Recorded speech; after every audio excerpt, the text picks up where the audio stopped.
지난 주간에 있었던 폭우 가운데서 여러분의 삶이 또 이렇게 안전하게 또 잘 지켜지고 또 예배드리게 된 것을 너무나도 감사하고 기쁘게 생각합니다.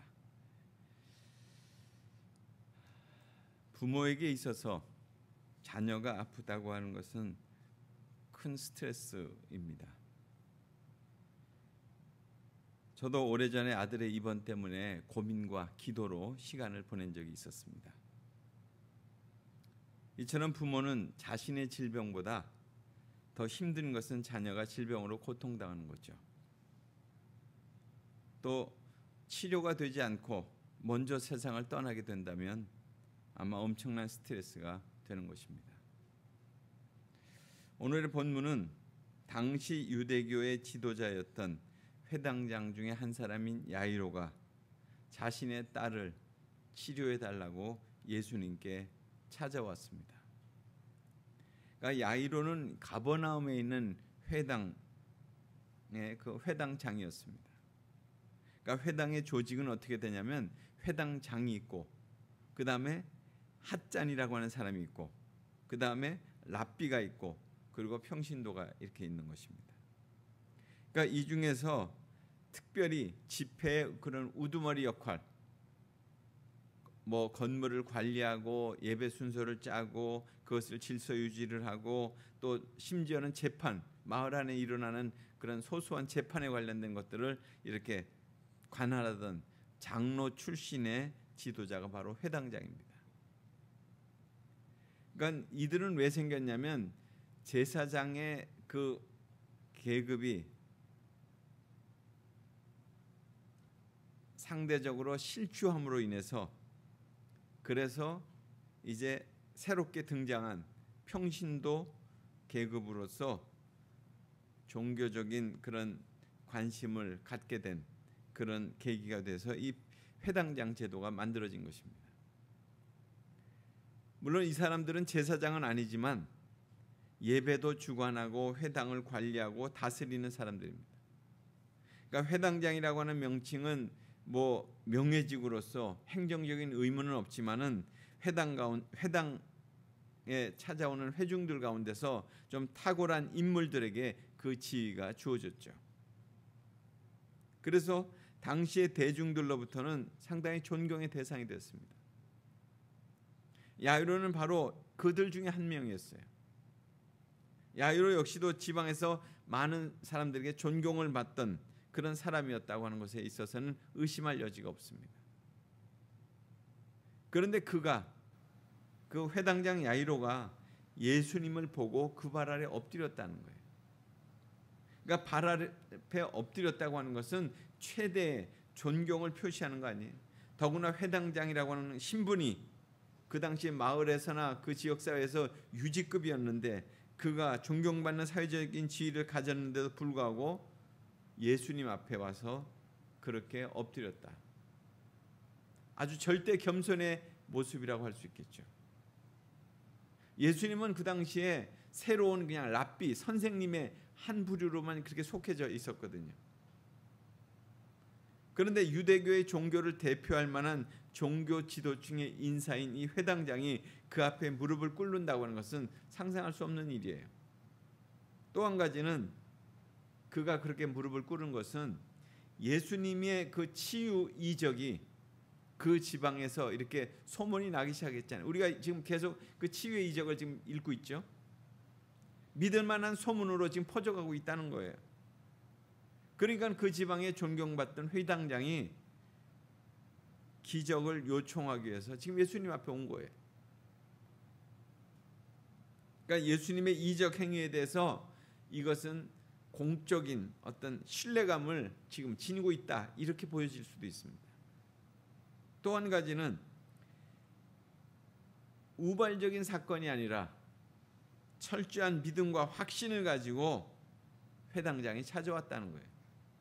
그의 신앙적인 행동을 우리가 말씀 뒷부분에서 쭉 본다면 그렇게 나오지 않아요. 바닷가에 많은 무리가 모였는데 거기에 예수님을 찾아와서 그리고 그곳에 행동으로 옮기기까지 참 예수님에 대한 믿음이 없고서는 어떻게 그렇게 할 수 있었겠느냐 하는 것입니다. 지금 회당장은 예수님께 엎드려서 간곡히 구합니다. 자신이 마치 죽을 위기에 처한 것처럼 그렇게 필사적으로 반복해서 예수님께 지금 매달리는 거예요. 간구의 내용은 뭐예요?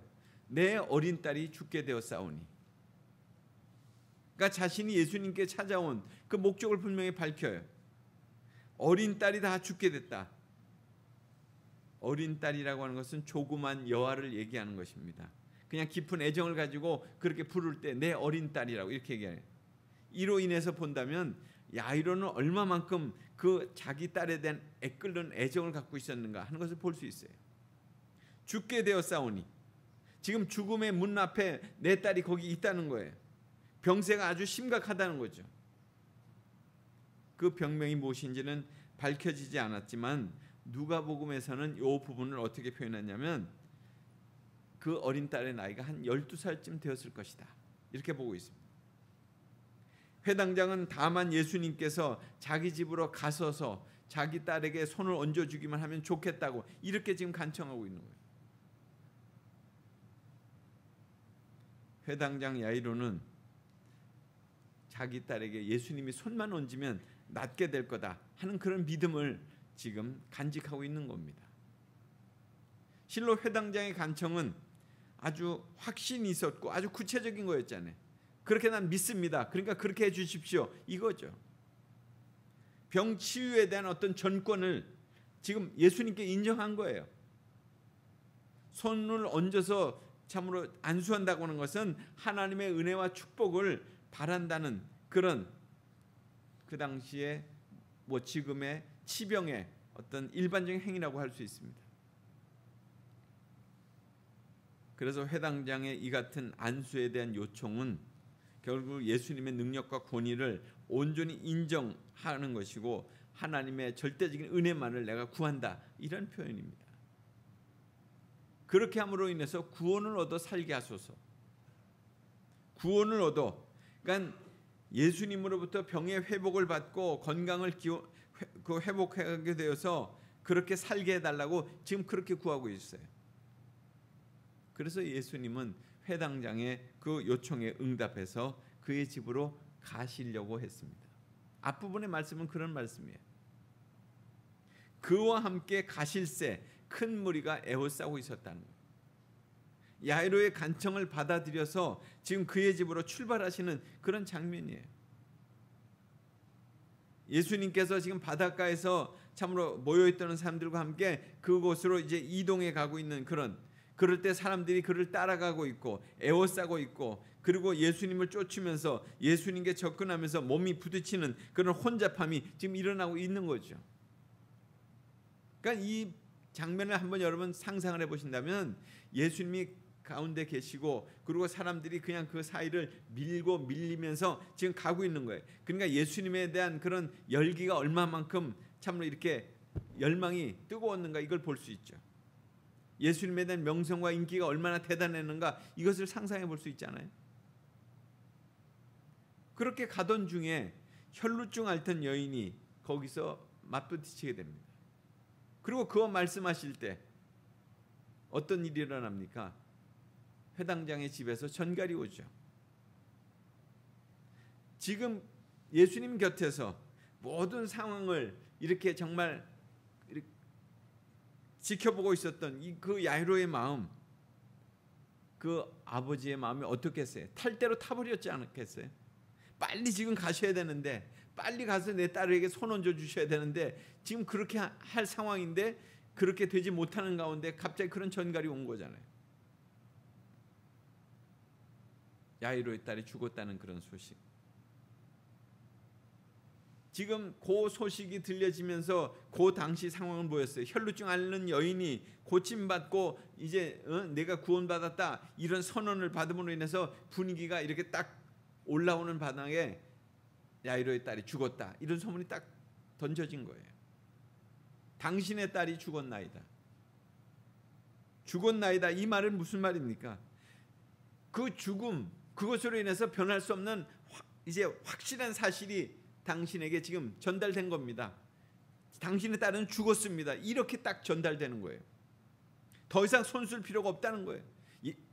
그 얘기는 뭐예요? 어째 선생을 더 괴롭게 하십니까?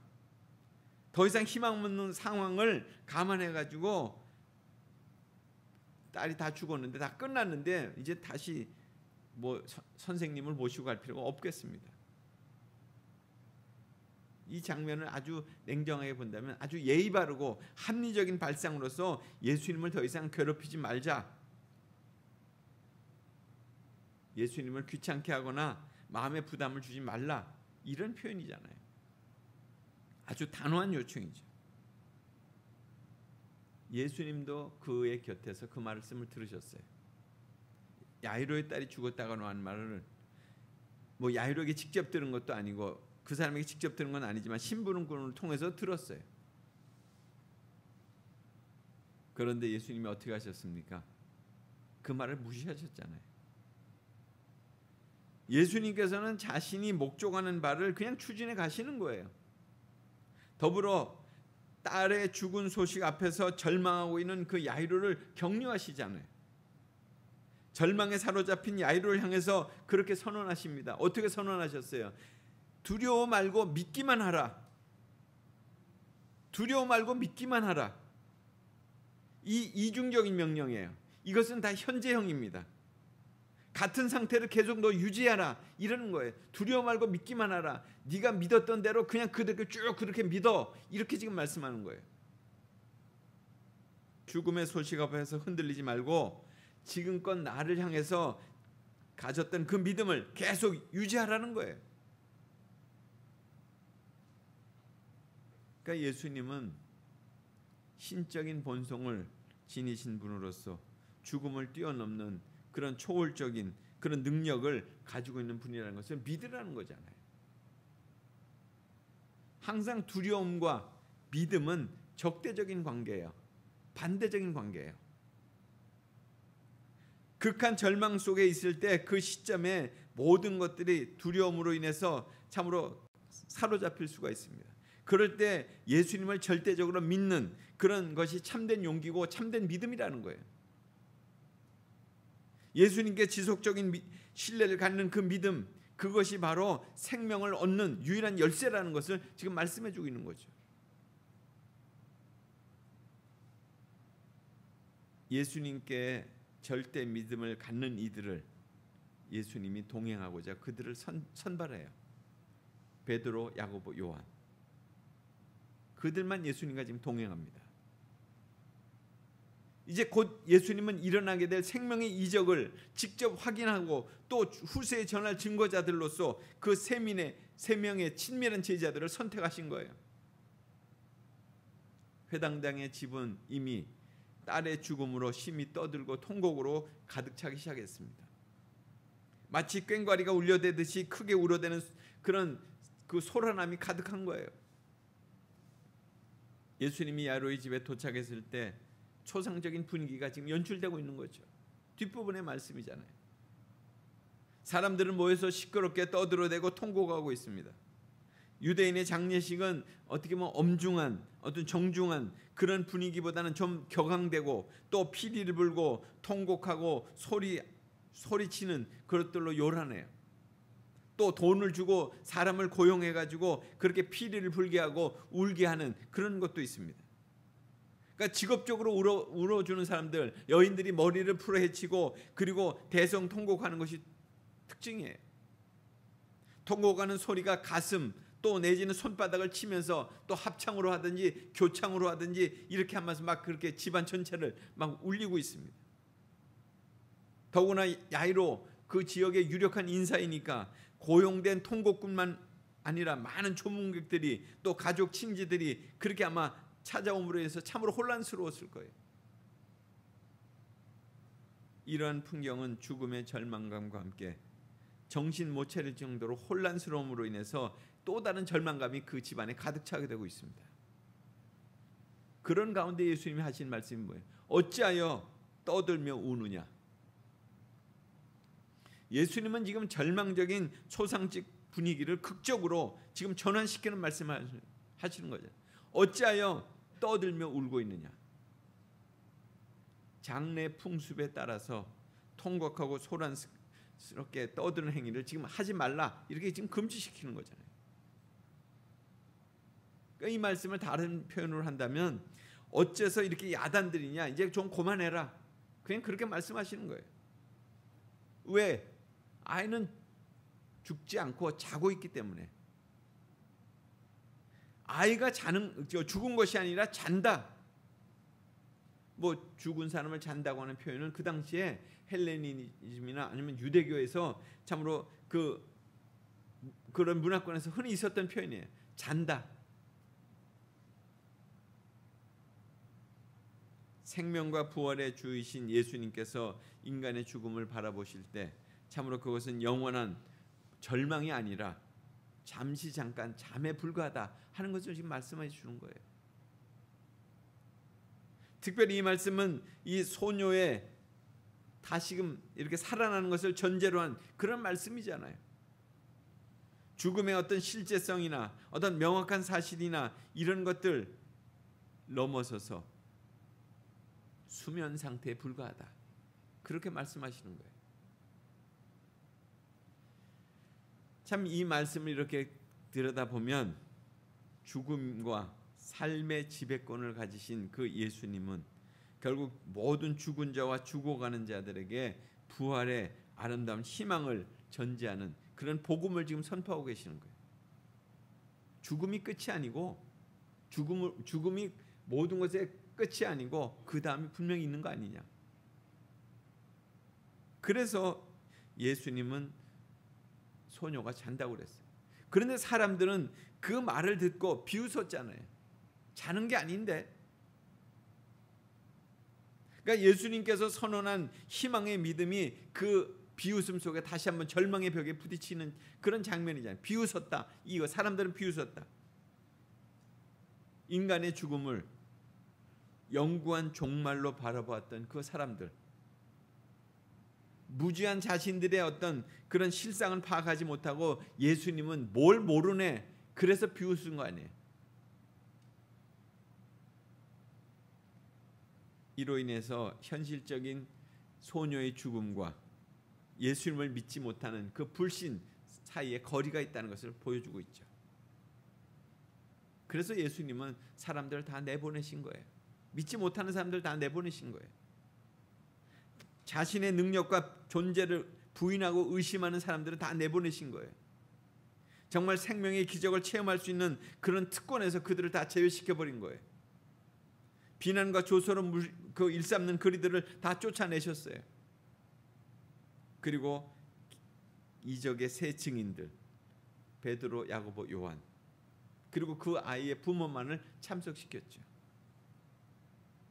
예수님의 치유의 사역은 다양합니다. 오늘도 말씀해 보면 그 아이의 손을 잡으셨어요.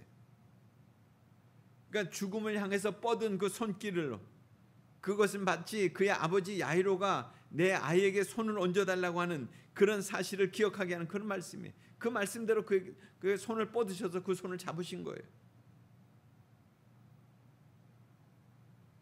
아이의 손을 잡은 예수님의 모습은 정말 진정어린, 아주 애정어린 그런 예수님의 그런 사랑의 그 손길 아니겠어요?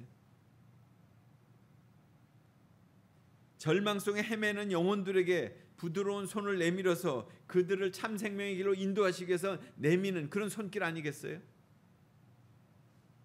달리다굼, 이 말은 팔레스틴에서 당시 통용되던 아랍어입니다. 달리다, 소녀여, 쿰, 일어나라, 이런 말이거든요. 내가 내게 말하노니가 첨가됐어요. 결국 어머니가 아침에 자기의 자녀를 깨울 때 참 평범한 일상의 언어로 아이야 일어나라 하는 그런 말처럼, 그런데 거기에 내가 내게 명하노니, 이 말씀이 첨가시킨 거예요. 그러니까 아주 이것은 흔한 말이죠. 달리다굼. 부활의 새로운 지평을 열게 하신 예수님이 아침을 맞이하실 때도 그렇게 하신 거예요. 일어나셨잖아요. 그 아침을 맞이하도록 그 소녀에게 달리다굼 이렇게 해서 친히 그 소녀를 깨우셨다는 거예요. 그 소녀의 나이가 12세였습니다. 그녀의 동작이 얼마나 가볍고 발랄했을까, 그것을 상상해 보게 돼요. 정말 원기까지도 회복됐습니다. 그래서 사람들이 크게 놀라고, 사람들은 아까 말씀드린 그런 가족들이겠죠. 그리고 그 이후에 보게 됐죠. 또 먹을 것을 주라고 했습니다. 그리고 이것을 아무에게도 알리지 말라고 그랬습니다. 이와 같은 기적적인 사건에 대해서 목격자들에게 비밀로 하도록 했습니다. 달리다굼 소녀여 일어나라 하는 예수님의 선포는 자신의 딸이 소생될 것이라고 하는 것을 믿었던 야이로의 변함없는 그 믿음에 있었다는 거예요. 그 믿음의 간구에 있었다는 거죠. 우리는 믿음의 지속성을 갖지 못할 때가 많습니다. 현실적인 어떤 장애가 발생되면 믿음이 그냥 식어버려요. 안 되는가 보다. 어렵겠다. 우리가 믿는다는 것은 주님이 치유하실 때까지 믿는 거예요. 야이로에게도 어려움이 있었어요. 자신의 딸을 위해서 예수님을 모시고자 할 때, 그럴 때 혈루증 앓던 여인이 길을 막았잖아요. 지체되어서 마음을 졸이고, 그리고 참 있던 그런 시간에 또 집에서 사람들이 왔어요. 딸이 죽었다는 소식이었습니다. 대부분의 사람들은 그때 바로 어떻게 합니까? 손을 놔버리잖아요. 그리고 절망해버리잖아요. 끝났군. 그리고 그렇게 된 상황들을 원망해요. 그러나 어떻게 했습니까? 야이로는 예수님을 바라봤어요. 예수님이 하시는 말씀을 들었어요. 두려워 말고 믿기만 하라 하는 그 말씀을 굳게 믿었습니다. 그리고 예수님을 모시고 집으로 왔어요.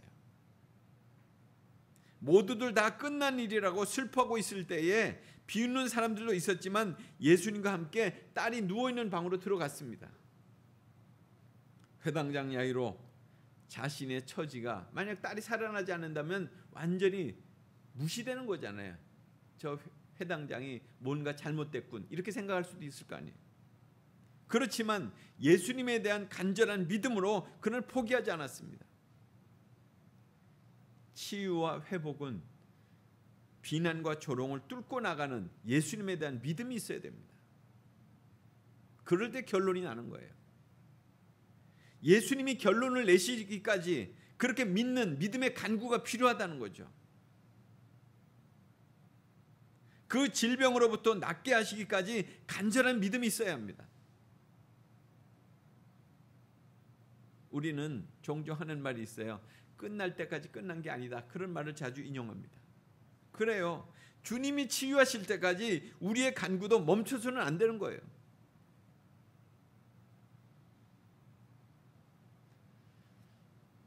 설교 소두에 말씀드린 제 아들의 질병으로 애타는 시간을 어떻게 보냈는지 말씀을 드리겠습니다. 새벽 기도로 시작된 하루 일과가 이제 마치고 나면 저녁이 되면 아들이 있는 병원으로 달려갔습니다. 그리고 거기서 아들과 같이 밤을 지내고 다시 새벽 기도 시간이 되면 와서 새벽 기도를 인도했고, 그렇게 해서 40일을 보냈던 것 같아요. 언젠가 말씀드린 기억이 있는데 그 오고 가는 그 시간 동안 저는 창세기 22장 아브라함이 이삭을 바치는 그 장면을 수없이 묵상하면서 그 길을 오고 갔습니다. 주님이 받으시는 이삭의 제단이 저의 기도의 묵상의 내용이었어요. 치료할 약도 없었고요. 의사가 그렇게 얘기했어요. 이건 약이 없습니다. 그냥 혈관이 이완이 되는데 이게 수축이 돼야 되는데 수축이 안 되면 결국 죽는 겁니다. 하나님의 역사가 아니면 기대할 수 없는 그런 순간이었어요. 그런데 하나님은 모든 이들의 기도와 함께 응답해 주셨어요. 이제 우리의 공동체 지체 중에도 암의 재발과 전이로 인해서 힘들어하는 분이 계십니다. 우리의 중보 기도가 어느 때보다도 더 간절히 필요합니다. 회당장 야이로의 간구처럼 체면과 위신을 내려놓고 오직 자신의 딸을 살려달라는 그런 간구만을 해야 되는 그런 시간이 왔어요. 이제 예수님만을 바라보고 믿음으로 간구하는 그 요청에 우리 주님은 분명히 역사해 주실 것입니다. 그런 믿음을 가지고 그런 은혜를 우리가 갖고 구할 때 우리가 하나님의 살아계심을 경험하게 될 것이고 또 놀라운 치유의 은혜를 우리 모두가 경험하게 될 것입니다. 그런 은혜가 우리 모두에게 경험되어지기를 간절히 소원합니다. 같이 기도하겠습니다. 하나님, 이 아침에 주님의 치유의 은혜를 또 간구합니다. 회당장처럼 그 야이로처럼 정말 사람들이 어떻게 생각하든지 또 어떻게 바라보든지 또 모든 것이 끝났다고 하는 그 순간까지도 포기치 않고 주님을 바라봅니다. 그리고 주님의 역사하심을 하나님 기대합니다. 또 믿음으로 행하실 것들을 저희가 모두 경험케 되게 하여 주옵소서. 우리가 우리의 공동체의 지체를 위해서 또 우리의 또 아픔과 연약함을 위해서 그렇게 기도할 때 회당장처럼 그 야이로처럼 그렇게 간구하여서 놀라운 하나님의 은혜를 경험할 수 있는 저희들 모두가 되게 인도해 주옵소서. 예수님 이름으로 기도드립나이다.